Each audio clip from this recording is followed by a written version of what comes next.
Pittsburgh Steelers might not be done adding quarterbacks to that room, and a pre-draft visit for Michael Penix Jr. is kind of showing us some insight that they may still be interested. Also, there's several former Pittsburgh Steelers from 2023 still out on that free agency market. And this offseason is still shaping up to be one for the ages. Welcome back to Mike Drop Sports, everybody. I'm Jason. Let's talk Steelers here on a Friday, a good Friday. Happy Easter weekend to all of you out there as you get to celebrate with your families and spend some quality time with your families. So let's dive into the Pittsburgh Steelers talk here for the day. Again, the Pittsburgh Steelers may not be done adding quarterbacks to that room. Speaking of quarterbacks, let's talk about one of the jersey numbers.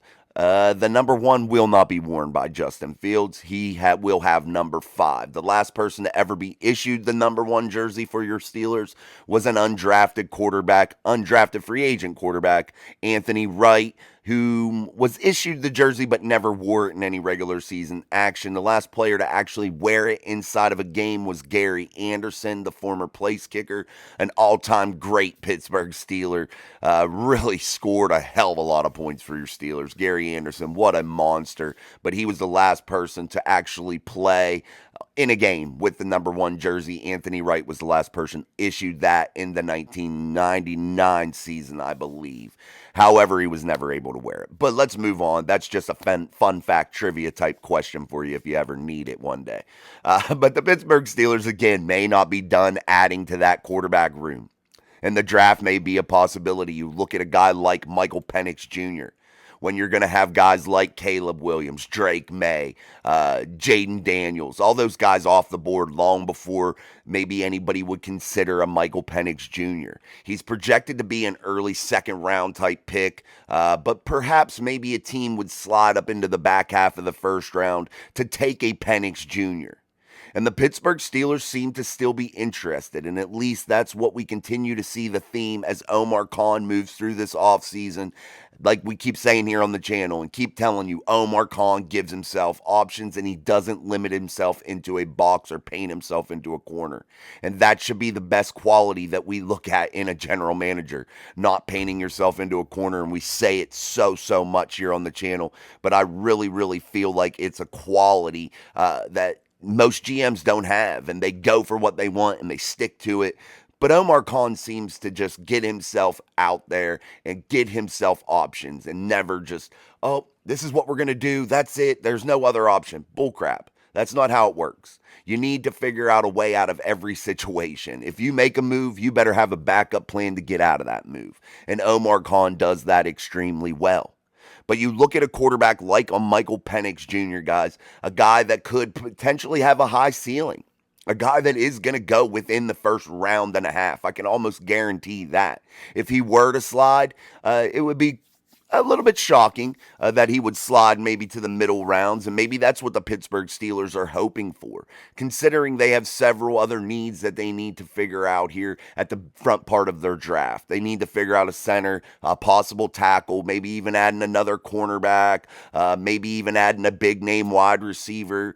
But again, guys, Omar Khan gave himself options all offseason by adding guys that are quality depth pieces. There is no one way that he has to go. So Michael Penix Jr. could be on the table and could be a viable option for the Pittsburgh Steelers.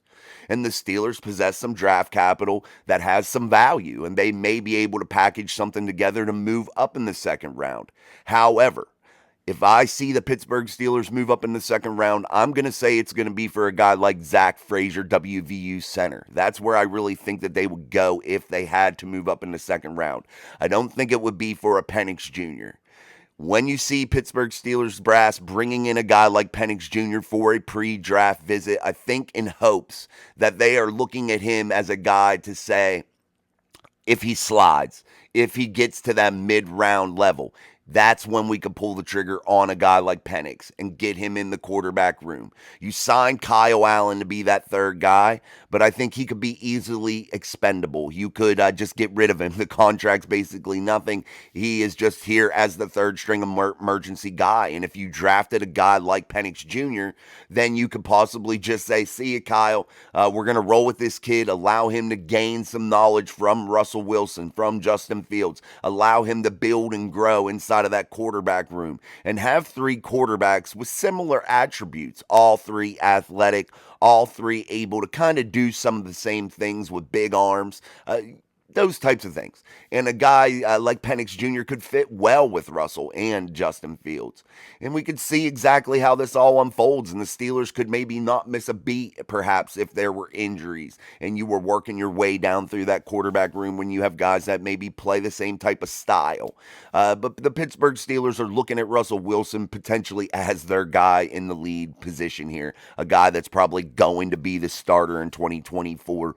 Justin Fields to be his understudy, but it would never hurt to add a guy with a high ceiling like a Penix. I think it would be a good move. Would I trade up to go get him? I don't think so. I think I would kind of wait to see if that situation falls to the Steelers, a guy that falls into the third round. That's where I'd probably pull that trigger. You got pick 98. Maybe you do that. But perhaps if you need to slide up to get that center, you may have to burn that pick. But still, you would probably pick swap with somebody, allowing them to move up a little bit further in certain rounds. So there are options. There are options there, guys. And the Pittsburgh Steelers possess, I believe, 2 6th-round picks. So you can package some things together in order to move up.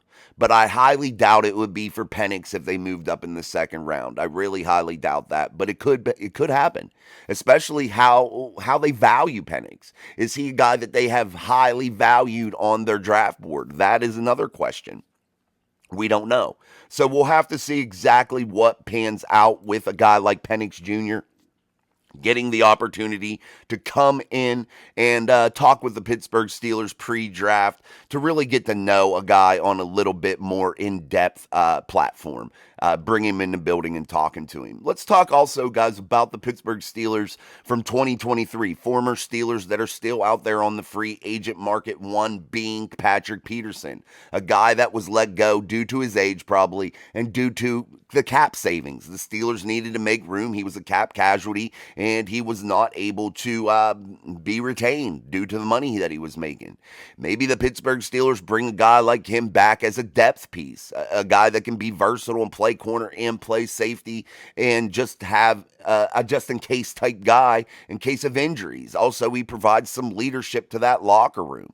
You also have cornerback Chandon Sullivan, a guy that was played mostly nickel last year for the Pittsburgh Steelers. So you could bring a guy like that in back as a depth piece if you don't get exactly what you're looking for in the draft. Or perhaps Corey Trice doesn't pan out after his injury to that ACL. You also have safety Eric Rowe, who came in off the couch and played extremely well for your Pittsburgh Steelers down the stretch, having interceptions, doing things that I thought were quite special. You have safety Elijah Riley still out there, appearing in the mix of the starting cornerback spot too. He did some other things, for your Steelers other than just safety. He was a little bit versatile too. So Elijah Riley might be a good addition, a depth piece addition, another one of those depth piece additions that Omar Khan likes to bring in, and he's familiar. Linebacker Quan Alexander, after having that injury to the Achilles.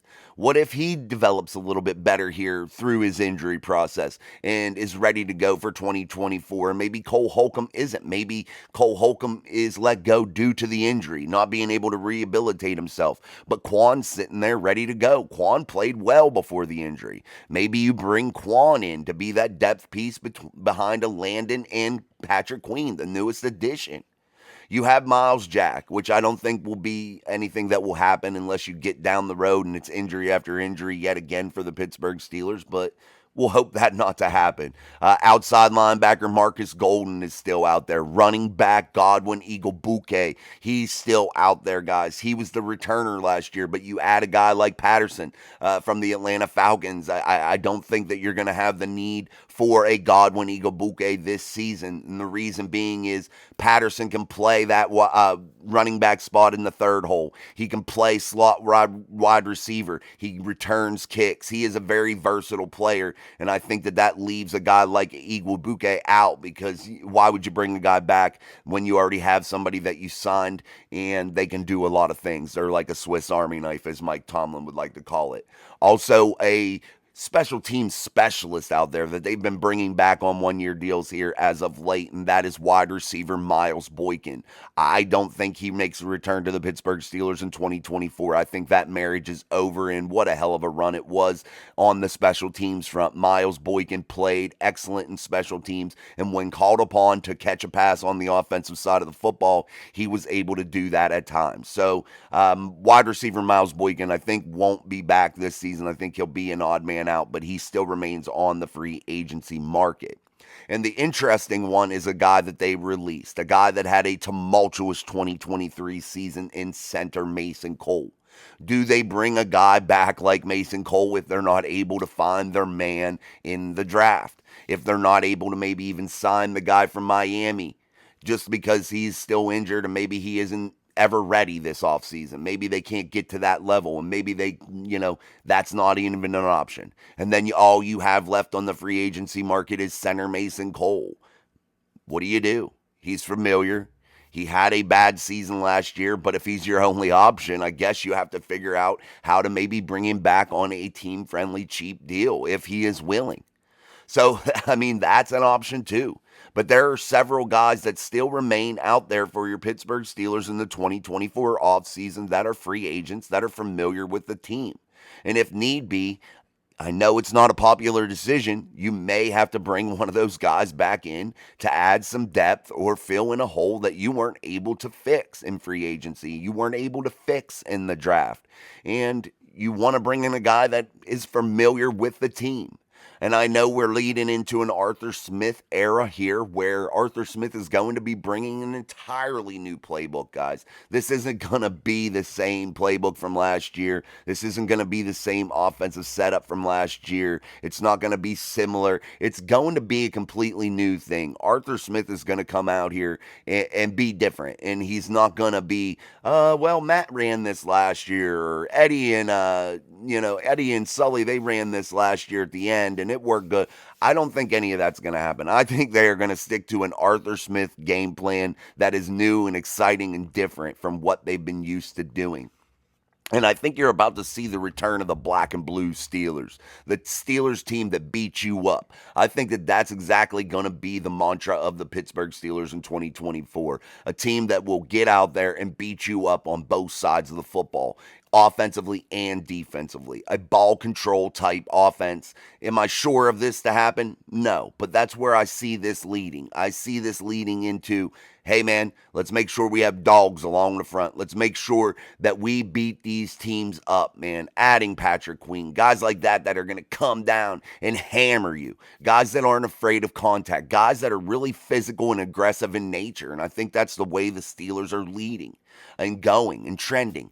And I think that's what you're going to see in 2024, the return of the true black and blue Steelers, guys that are going to beat you up for 4 quarters and wear you down. And I think that's the style of football that Mike Tomlin really likes to play. And I think it's a successful one when Mike has those types of teams. I think it's an identity that many love to have, that physical identity, that identity that's almost intimidating to other teams when you walk out there. You know you're going to get punched in the mouth right away from those Steelers. That's where I think we're headed, guys. All right, guys, let's wrap this show up today. Don't forget our live show, 6:30 p.m. Eastern Standard Time here on Mic Drop Sports. It's the show Steel City Live, and it is a good one, and you won't want to miss it. Also, we created a Facebook page. The link is in our bio section. You can find that. But the Facebook page is new. All you have to do is search up Mic Drop Sports, and you will see our Mic Drop profile picture. Click on that, hit follow. That's where you can find all of our updates, everything, all the channel happenings, man, right there. Also, the link for the Merrill Hodge show is already posted up there. That's going to be exciting. That's coming up April 1st. I just set that show up, emailed the link to his assistant and publicist, and we'll see how that all rolls. But that's going to be exciting. Hopefully everything works out. Fingers crossed. I'll be absolutely devastated if it doesn't. But I think we'll be good. But you know how I am with tech stuff, guys, so sometimes it get all messed up. But anyway, guys, don't forget to join the Mic Drop Mafia. That's 99 cents a month, and you can become a Mafia member. We're growing every day with that, man. We're going toward 100 Mic Drop Mafia members already.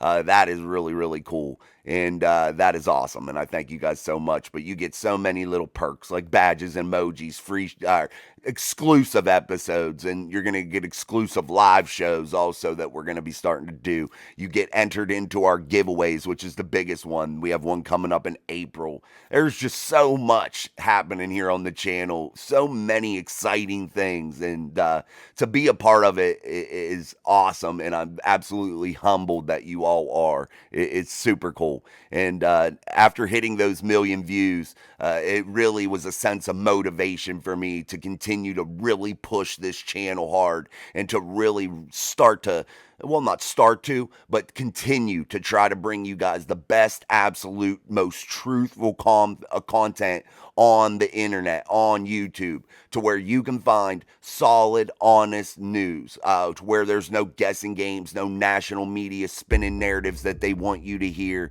We here at Mike Drop Sports want to make it for you, the fan, have you interact with us. And I think that motivation that I have, that newfound extra motivation that I found once we hit those million views, is going to lead to some special things, man. So continue to watch us, guys. Continue to hit that like button. Continue to subscribe, man. It's so awesome. There's ways to support us in the bio. And we appreciate you guys so, so very much. So until tonight at 6:30 p.m. Eastern Standard Time, I'm Jason. This is Mike Drop Sports. Peace.